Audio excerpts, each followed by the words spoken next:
오늘 이 아침에 같이 보실 말씀은 데살로니가전서 5장 1절에서 6절의 말씀입니다. 제가 가지고 있는 성경, 신약성경 332페이지입니다. 봉독해 드리겠습니다. 형제들아, 때와 시기에 관하여는 너희에게 쓸 것이 없음은 주의 날이 밤에 도둑같이 이를 줄을 너희 자신이 자세히 알기 때문이라.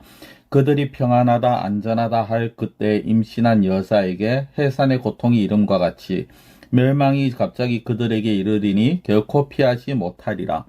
형제들아, 너희는 어두움에 있지 아니하며 그날이 도둑같이 너희에게 임하지 못하리니 너희는 다 빛의 아들이요 낮의 아들이라. 우리가 밤이나 어둠에 속하지 아니하나니 그러므로 우리는 다른 이들과 같이 자지 말고 오직 깨어 정신을 차릴지라. 아멘. 엊그제 4월 1일이었죠. 우리 교회가成立된 지 61주년이 되는 날이었습니다. 61주년이면 인간으로 치면 사람으로 치면 환갑입니다.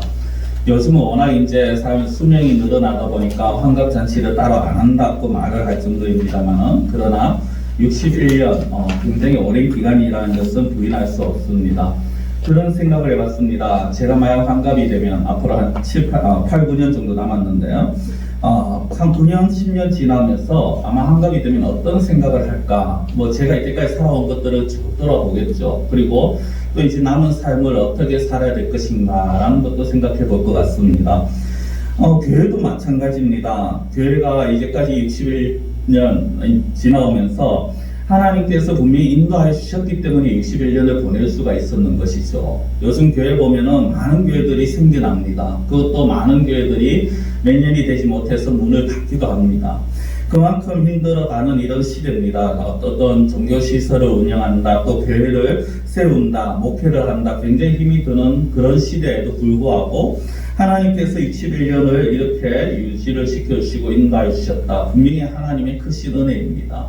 이것을 우리가 생각하면서 여기에서 끝일 것이 아니라 이 61년 동안 하나님께서 이 교회를 세우시고 인도해 주셨을 때는 분명히 하나님께서 이 교회에게 바라시는 바가 있다는 것입니다. 우리는 그것이 무엇인가 하는 것도 또 생각을 해볼 필요가 있습니다.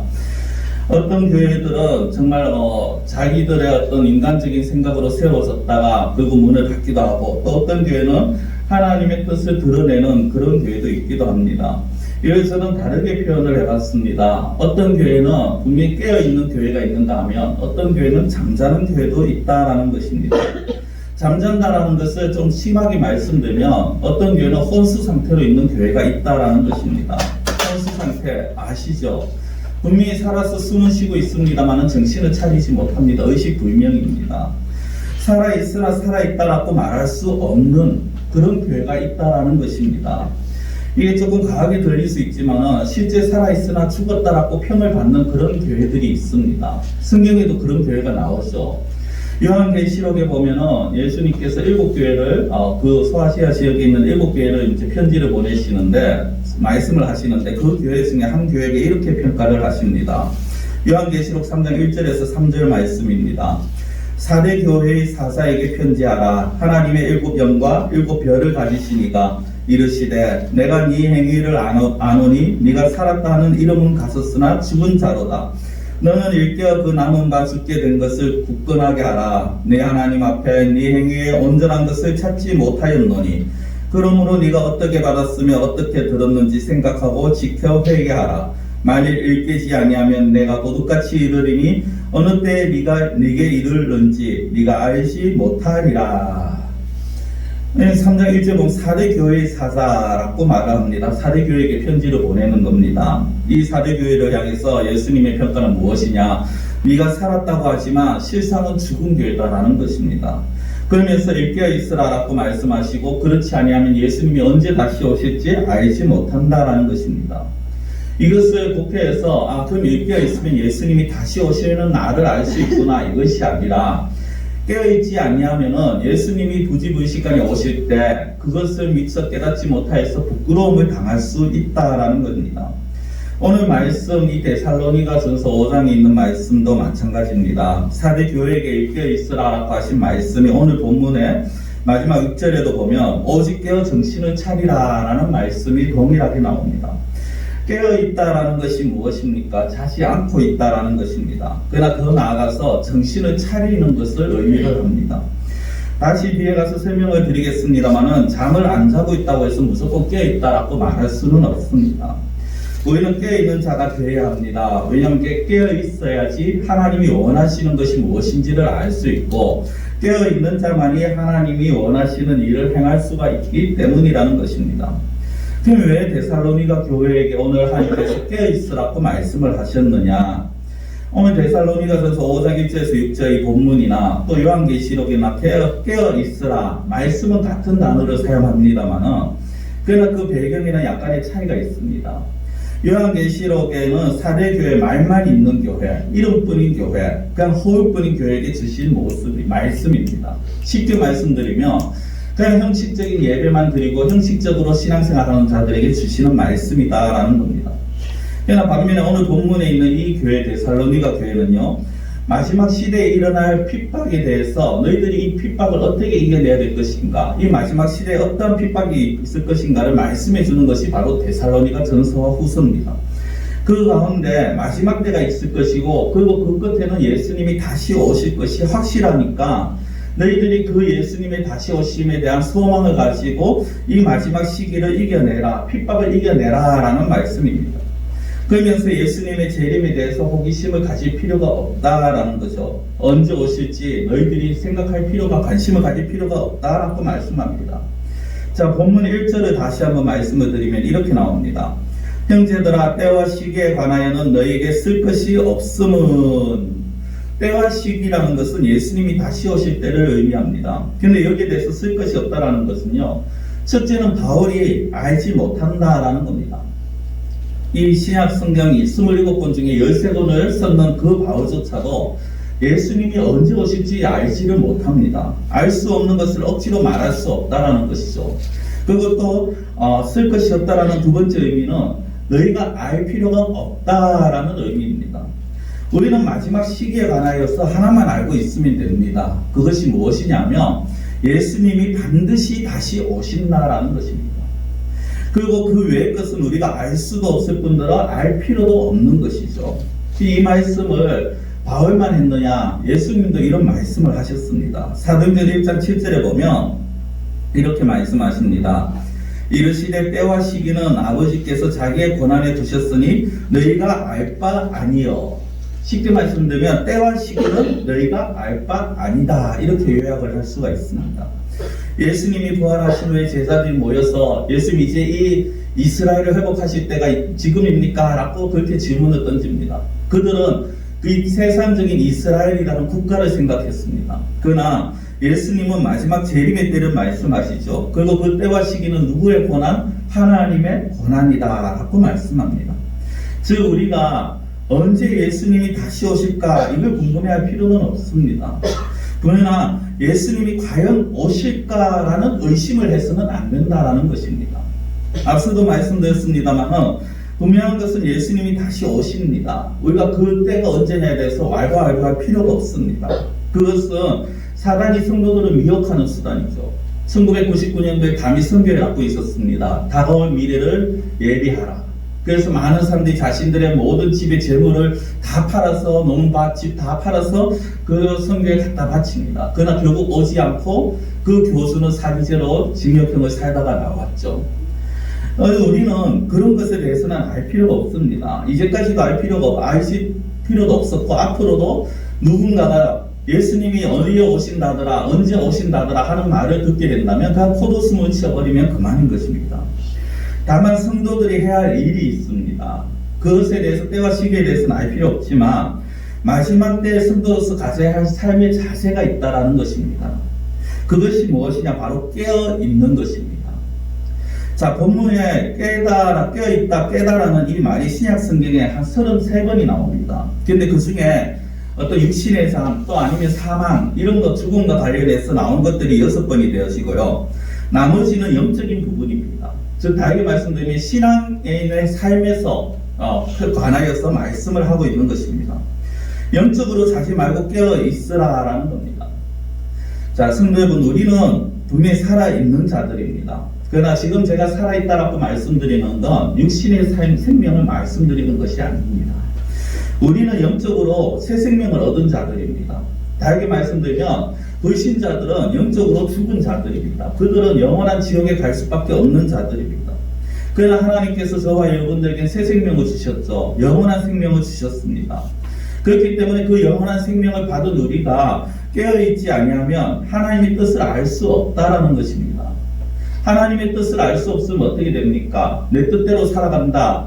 물론 그렇게 보일 수도 있습니다만 하나님의 뜻을 알 수 없고 하나님의 원하시는 바를 알지 못한 자들은 결국 누가 이끄는 대로 끌려가느냐? 사단이 이끄는 대로 끌려간다라는 것입니다. 우리는 정말 하나님의 백성답게 살아가기 위해서 새 생명 얻은 자답게 살기 위해서는 제일 먼저 해야 될 것이 바로 깨어 있는 것입니다. 그래서 본문 6절처럼 정신을 차려야 한다라는 것이죠. 앞서 제가 혼수 상태에 대해서 말씀을 드렸는데요. 우리가 병원의 응급실이나 정환자실 가보면 정신을 잃은 자들을 상당히 많이 보게 됩니다. 그들은 분명히 들어왔을 때는 깨어있는, 살아있는 그런 사람들입니다. 그렇죠. 숨을 쉬고 있는 사람들입니다. 그러나 그들은 정신을 잃은 자들 보고 깨어있다라고 말하지 않습니다. 그들은 정신을 차리지 못하고 있습니다. 그런 자들이 혼자 힘으로 할 수 있는 것은 다만 숨을 쉬는 것밖에 없습니다. 물론 어떤 이들은 자신의 힘으로 숨조차 쉬지 못해서 기계의 힘을 빌리기도 합니다. 문제는 이 시대 기독교인들 가운데 이런 어떤 영적인 혼수 상태에 있는 자들이 너무나도 많다라는 것입니다. 분명히 새 생명을 얻었음에도 불구하고 영적인 잠을 자버립니다.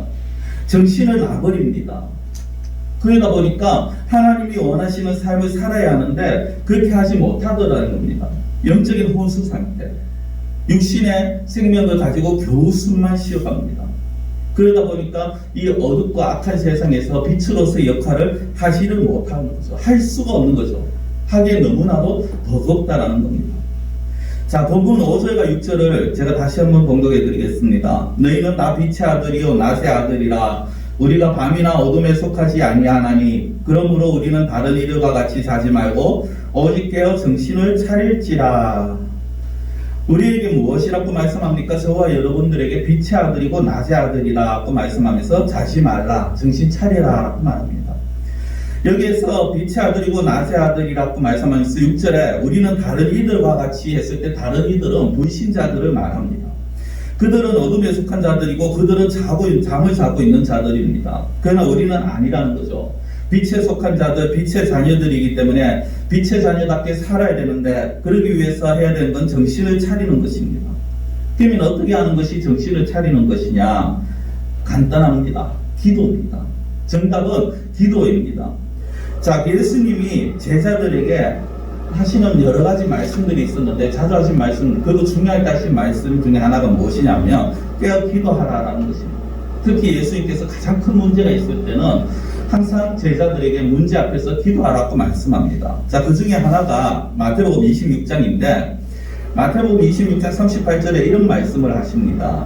이에 말씀하시되 내 마음이 매우 고민하여 죽게 되었으니 너희는 여기 머물러 나와 함께 깨어 있으라 하시고.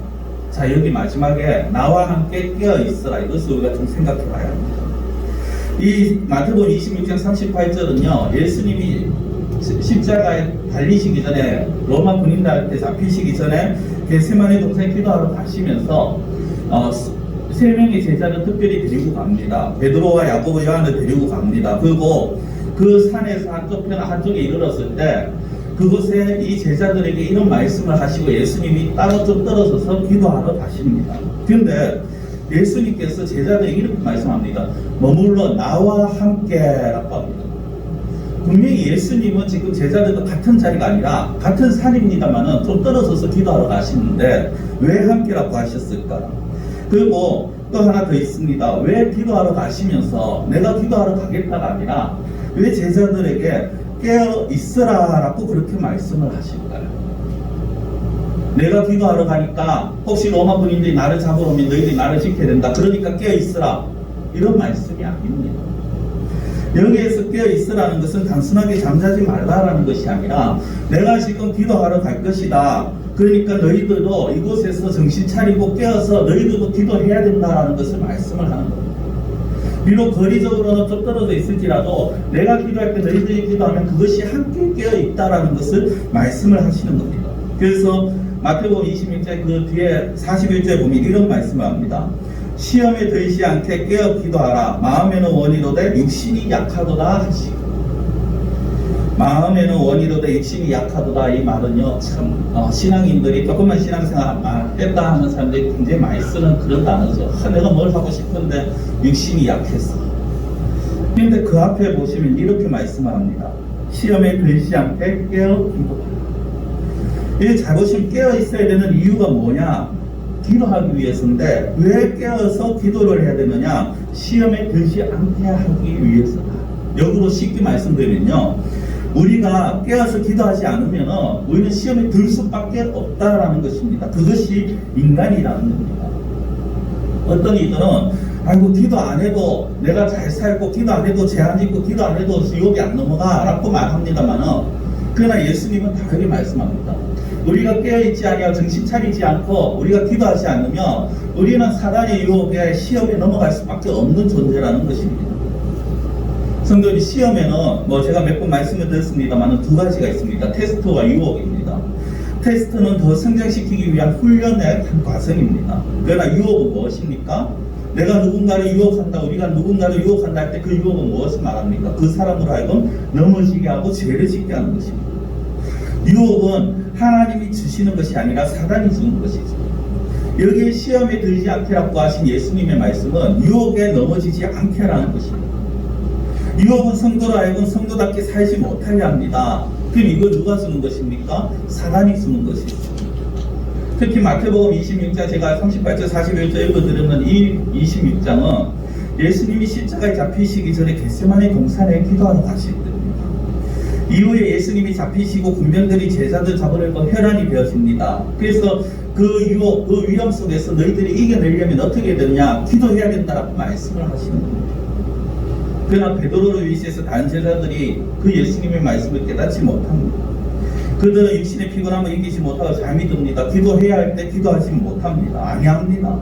결국 그들 중에 로마 군인들이 왔을 때 어떻게 합니까? 어떤 이는 겉옷을 벗어버리고 도망을 칩니다. 예수님은 베드로는 나는 저자를 알지 못한다라고 예수님을 3번이나 부인합니다. 마지막에는 맹세까지 합니다. 결코 알지 못한다. 어떤 이들은 그 표현이 저주와 같다라고 그렇게 표현을 하거든요. 우리가 성경에서 만약이라는 생각을 할 필요는 없습니다만, 만약에 베드로가 그 자리에서 정말 예수님 말씀처럼 깨어서 기도했다면, 예수님 말씀 얼마나 분별하고 하나님 이 유혹을, 이 시험을 우리가 이길 수 있는 힘을 주시오라고 기도했다면, 베드로가 과연 그렇게 예수님을 3번이나 부인했을까? 우리는 생각해 볼 필요가 있는 것이죠. 성도 여러분, 성도의 상태는요, 둘 중에 하나라고 말할 수 있습니다. 깨어있는 자와 잠을 자고 있는 자. 다시 말씀드리지만 이 잠은 육신의 잠을 말하는 것이 아닙니다. 우리가 피곤하면 육신의 잠은 잘 수 있습니다. 자야 됩니다. 시간이 되면 밤에 자고 아침에 일어나는 것, 이것이 정상입니다. 그런데 여기에서 제가 지금 말씀드리는 깨어있어야 된다는 건 육신의 잠이 아니라 영적인 부분입니다. 깨어있다라는 것은요, 안일함을 버리는 것입니다. 깨어있다라는 것은 늘 준비하라는 것입니다. 깨어있다라는 것은 정신을 차리라는 것입니다. 안일한 자세를 버리고 열심히 사는 것, 이것이 바로 깨어있는 것입니다. 영적으로 우리는 안일함을 버려야 합니다. 그리고 영적으로 열심을 가져야 합니다. 우리가 신앙적으로 안일하게 지내면 그것은 성도에게 공격할 비밀을 주는 것밖에 되지 않습니다. 바쁜데 무슨 성경을 읽어, 내가 지금 시간이 없는데 무슨 기도야, 이것이 바로 사단이 주는 안일한 마음입니다. 유혹이죠. 그리고 그런 생각을 사람들은 또 쉽게 받아들여집니다. 이렇게 말을 합니다. 일할 시간도 없는데, 지금은 괜찮습니다만은 우리 교회 성도님들 또 제가 보니까 아닌 것 같습니다만은, 제가 들어본 농촌교회는요, 농번기가 한참 되니까 성도들이 교회에 나오지 않습니다. 일하기 바쁘다고. 교회에 정말 일할 수 없는 그런 노년의 그런 성도님들만 계신다라고 말을 듣게 됐습니다. 일하기 바쁜데 무슨 예배야? 돈 벌어야지 무슨 예배야? 먹고 살 돈이 없는데 무슨 헌금이야? 내 한몸 출석이기도 바쁜데 전도는 무슨 전도냐고 그렇게 말을 하는 그것이 바로 안일한 상태에서 오는 죄악이 되어지는, 유혹이 되어지는 것이죠. 그런데 성도분들, 이 생각을 누가 쓰는지 잘 한번 생각해 보십시오. 과연 하나님이 이런 생각들을 쓰셨을까? 아니라는 겁니다. 사단이 쓰는 겁니다. 사단은 늘 성도가 성도답지 못하게 하도록 꾀를 지어냅니다. 사단은 온갖 합리적이고 이성적이고 상식적인 것을 성도들의 마음에 심어줍니다. 상식적으로 생각해봐. 합리적으로 한번 생각해봐. 이성적으로 무엇이 맞아? 생각해보라고 말합니다. 그러나 그러한 생각들이 하나님의 뜻과 때로는 반대가 되었더라는 겁니다. 성도가 하나님의 마음을 제대로 알지 못하면요, 유혹을 받게 되었습니다. 자, 다시 앞선 말씀들 베드로로 한번 생각해 보십시오. 그가 지금이 어떤 때인지, 왜 예수님이 깨어서 기도하라고 했는지 제대로 알았다면 잘 수 있었을까? 안 잡겠죠. 그러나 베드로는 그것을 알지 못했습니다. 오히려 예수님이 다스리실 때가 곧 온다라는 그 말씀에, 그럼 예수님이 다스리실 때가 되면 예수님의 좌우에 과연 누가 설 것인가? 1인, 2인자, 3인자 누가 될 것인가? 이것을 가지고 제자들과 다투는 그런 모습까지 보였는 베드로였습니다. 그러다가 유혹이 찾아오니까 넘어지고 마는 것입니다.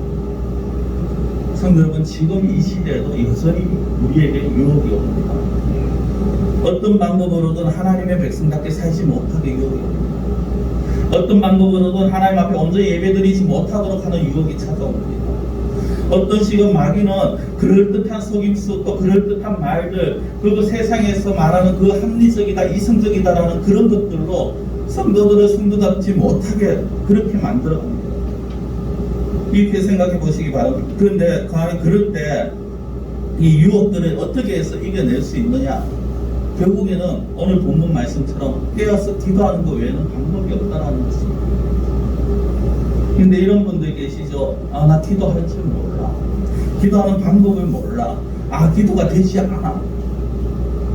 그래서 잘 안 되니까 못하겠어. 기도하는 방법을 몰라서 못하겠어. 근데 우리가 이렇게 한번 생각해 보시기 바랍니다.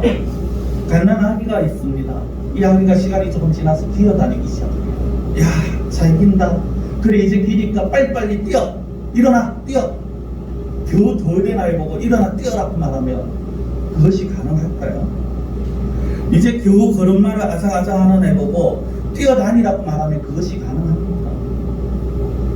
학교에 들어갔습니다. 가나다라를 배웁니다. 그런 아이에게 곱하기를 해라, 나누기를 해라 할 수가 없는 거죠. 단계가 있습니다. 제가 왜 이런 말씀을 드리느냐면, 많은 사람들이 큰 착각을 하는 것이, 내가 신앙생활을 하기 시작하면 어느 순간에 기도가 막 잘 되어지고 그리고 성경이 다 알아진다라고 착각을 합니다. 아니라고 말할 수 없는 것이, 많은 사람들이 그렇게 말합니다. 나는 기도를 못해요. 기도가 안 돼요. 성경이 무슨 말인지 모르겠어요. 그래서 못하겠어요. 안 하겠어요 라고 말합니다.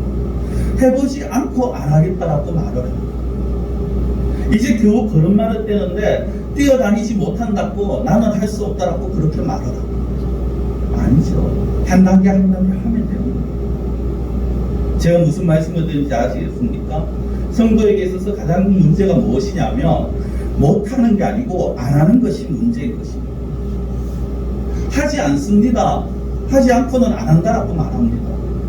못한다라고 말합니다. 그게 문제라는 거죠. 성경이 무슨 말인지 모르겠어. 읽어도 무슨 뜻인지 도저히 이해가 안 된다. 안 되는 게 당연합니다. 저도 설교를 하지만 제가 성경을 다 잘 알아서 설교한 것 같습니까? 아닙니다. 저도 성경 보면요, 아직까지 이 새롭게 뜻을 보는 그런 부분들이 나옵니다. 그래서 더 공부를 하기도 하고. 기도 처음부터 기도 잘하는 사람 없습니다. 저는 지금 목사입니다만 제가 처음에 신앙생활 했을 때 기도할 줄 몰랐습니다. 제가 처음부터 기도 잘하지 못했어요. 기도의 기자도 몰랐어요. 그런데 어떻게 기도합니까?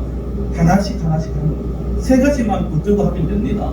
처음에 하나님 아버지 부르고, 그리고 성령님들이 하시고 싶은 감사나 소원을 말씀하시고, 마지막에 예수님 이름으로 기도합니다. 요 세 가지 형식만 딱 기억하시고 그대로 하시면 되는 거예요. 그렇게 기도하시다 보면은 어느 순간에 1분 기도하기도 힘이 드는데 3분을 하게 됩니다. 5분을 하게 되고 10분을 하게 되고 어느 순간에 1시간씩 2시간씩 자기도 모르게 기도의 자리에 들어가 있는 모습을 보실 수도 있습니다. 무엇을 기도해야 될지 몰라서 처음에 나만 위해서 기도했습니다. 그냥 신앙생활 잘하게 해주세요, 성경 좀 잘 읽게 해주세요, 건강하게 해주세요 하던 그 기도가 어느 순간에 보니까 가족을 위해서 기도하게 되고 성도들을 위해서 기도하고 교회를 위해서 기도하고 나라를 위해서 기도하는 그런 자리까지 가게 되어지는 거예요. 우리가 중요한 건 못하는 것이 아니라 안 하는 것이 문제예요. 하시면 돼요. 하나씩 하나씩. 지금 안 된다고 해서 조급증을 낼 게 아니라 안 되더라도 계속 하시면 분명 하나님께서 하실 힘을 주시고 할 수 있도록 은혜를 베풀어 주십니다. 우리는 확실한 건 기도를 해야 한다라는 것입니다. 기도는 흔히들 하나님과의 소통이다라고 말합니다. 하나님과의 대화다. 이 대화는 뭐죠? 대화는 듣고 말하는 것이 있어야 됩니다. 혼자 일방적으로 말하면 그건 대화가 아니죠. 지금 제가 이렇게 설교하는 것을 대화라고 말할 수는 없습니다. 그런데 이렇게 듣고 말하는 것이 대화라면 기도는 그 중에 하나입니다. 자, 무슨 말씀이냐면 기도만이 아니라 하나님과 소통하기 위해서, 하나님과 대화하기 위해서는 두 가지가 있어야 됩니다. 그것이 무엇이냐면 말씀과 기도입니다. 말씀은 하나님의 말씀을 내가 듣는 겁니다. 내가 성경을 읽고 또 설교를 듣고 방송을 들은 걸 통해서 하나님께서 하시는 말씀을 듣는 것이고, 기도는 내가 하나님 앞에 아뢰는 것입니다. 그래서 말씀이 없는 기도도 소용이 없는 것이고요, 기도하지 않고 말씀만 있는 것 역시 아무 의미도 없는 것입니다. 우리는 기도하면서 늘 하나님, 내가 어떻게 살아가야 되는 것이 옳은 길입니까? 라를 구할 수 있습니다.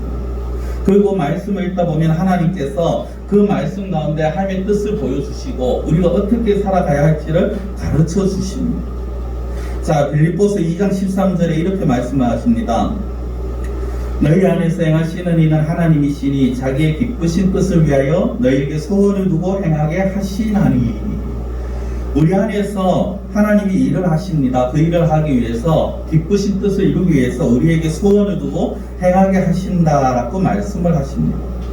하나님께서 우리에게 소원을 주신다라는 것이 무엇이냐? 우리가 성경을 읽다 보면요, 아, 이렇게 살아야겠구나 라는 생각이 들 때가 있습니다. 제가 말씀을 전하고 예배를 드리고 나면 아, 우리가 이렇게 해야겠구나 라는 생각이 듭니다. 마음의 생각이 듭니다. 때로는 감동이라고 할 수도 있고 깨달음이라고도 할 수 있는데, 그것이 바로 하나님께서 주시는 하나님의 기쁘신 뜻입니다. 아, 성경을 읽어야겠구나. 그게 하나님의 우리 안에 주시는 하나님의 소원입니다. 내가 기도해야겠구나. 잘하든 못하든 기도해야겠구나. 이것이 하나님께서 우리에게 주시는 소원이라는 것입니다. 그런데 이것을 누구나가 다 그런 마음을 가지는데 이것도 속에서 그냥 죽여버리게 하는 것이 있죠. 그것이 무엇입니까? 우리의 욕심, 우리의 이성, 이런 것들이 우리로 하여금 그 하나님께서 주신 뜻, 하나님께서 주신 소원을 제대로 생각하지 못하도록 막아버리는 것입니다. 성경은 말씀을 맺겠습니다. 제가 시작에도 말씀드렸듯이 이제 우리가 교회 창립 61주년을 61년이 지나왔습니다. 창립 61년이면 사실 교회를 돌아볼 시간을 가져야 합니다. 흔히 그런 말을 하죠. 나이 값을 해라 라는 말을 합니다.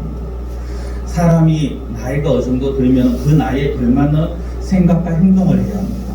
교회도 마찬가지입니다. 오래되었다라고 해서 무조건 그 교회가 좋은 것이 아니라 그 교회가 교회다운 모습을 보여야 되고, 하나님께서 이 교회를 왜 이 지역에 세우셨는가를 다시 한번 생각할 수가 있어야 되는 것입니다. 그래서 우리가 정말 교회가 이곳에 세워지고 오랜 세월 보낸 것도 감사하고 기뻐할 일이지만, 그러나 이 지역에서 영향력을 발휘하지 못하고 교회가 교회답지 못한다면 그것 역시 문제가 있다라는 것입니다. 교회가 교회다워야 하는 것이 어떤 것이냐? 바로 하나님을 기쁘시게 하는 거예요. 제가 올 한 해 표죠. 하나님께서 기뻐하시는 거예요. 그 중에 하나가 오늘 우리의 말씀처럼, 정말 어떻게 보면 이 말씀과 그리고 창립 기념일과 또 이 모든 것이 잘 맞아 떨어진 것 같은데요. 말씀과 기도로 깨어 있어야 되는 것입니다. 우리가 정말 말씀을 중요시 여기고 우리가 기도하는데 힘을 쓰고 깨어 있고 정신을 차리면 우리가 무엇인가 하려고 하지 않아도 하나님께서 우리를 통해서, 이 교회를 통해서 하나님의 은혜를, 하나님의 역사를 드러내신다라는 것입니다. 한 가지만 더 말씀을 드리고 마치겠습니다. 깨어서 기도하라. 이것을 혹시 또 잘못 오해하셔서 그러면은 24시간 교회에서 기도하면서 살아야 된다. 그것을 말씀한 건 아닙니다. 영적으로 깨어있다라는 것은 내가 어느 곳에 있든지 늘 하나님 앞에 서 있는 자세로, 하나님 앞에서 기도하는 자세로 살아가는 것입니다. 시간이 안 되고 여건이 안 되고 환경이 안 되면 교회에 나오지 못하시고 집에서 하셔도 됩니다. 집에서 시간 나실 때마다 기도하시는 거예요. 직장에서 간단하게라도 기도로 시작하시는 겁니다. 하루를 마무리하면서 하나님 오늘 하루도 하나님께서 인도해 주시면 감사드립니다. 내일도 하나님께서 저희 삶을 주장해 주십시오. 아침에 일어나서도 그렇고 우리가 어느 곳에 있어서나 우리가 늘 깨어서 하나님의 은혜를 베풀어 주시옵소서. 하나님 오늘 하루 하나님께서 인도해 주시옵소서. 하나님 우리 교회를, 우리의 가정, 우리의 삶을 하나님께서 주장해 주십시오. 이것이 바로 깨어있는 것입니다. 꼭 잠을 안 자고 교회 와서만 하라는 것이 아니라 어느 곳에서나 정말 우리 성도님들 영적으로 깨어있는, 그래서 영적으로 늘 기도하게 힘쓰시고 말씀을 가까이 하게 힘쓰시는 그러한 우리 성도님들이 되시기를 원합니다. 기도드리겠습니다. 사랑의 하나님 아버지, 우리가 살아가면서 육신의 숨은 쉬고 있지만 그러나 영적으로 저희들이 잠자고 있지 않은지 다시 한번 저희 자신들을 돌아볼 수 있기를 원합니다. 우리가 영적으로 혼수 상태에 빠져서 마귀가 이끄는 대로 그저 이리저리 생각 없이 끌려다니는 존재로서 마치는 것이 아니라 우리가 늘 영적으로 깨어있게 하시고 하나님이 무엇을 원하시는가를 늘 분별할 수 있게 하시고 하나님께서 나에게 바라시는 것이 어떤 것인지를 올바로 알기 위해서 우리가 정신 차리고 기도에 힘쓰는 그러한 저희들의 삶이 되기를 원합니다. 우리가 있는 곳에서 그곳이 가정이든 직장이든 회사든 교회든 어느 곳에서나 늘 하나님 앞에 기도에 힘쓸 수 있는 그러한 저희들의 삶이 될 수 있게 하시고 말씀을 가까이 함으로써 하나님의 뜻을 깨달을 수 있는 깨닫기에 힘쓰는 그러한 저희들의 삶이 되게 하여 주시옵소서. 간절히 원하고 예수님의 이름으로 기도드리옵나이다. 아멘.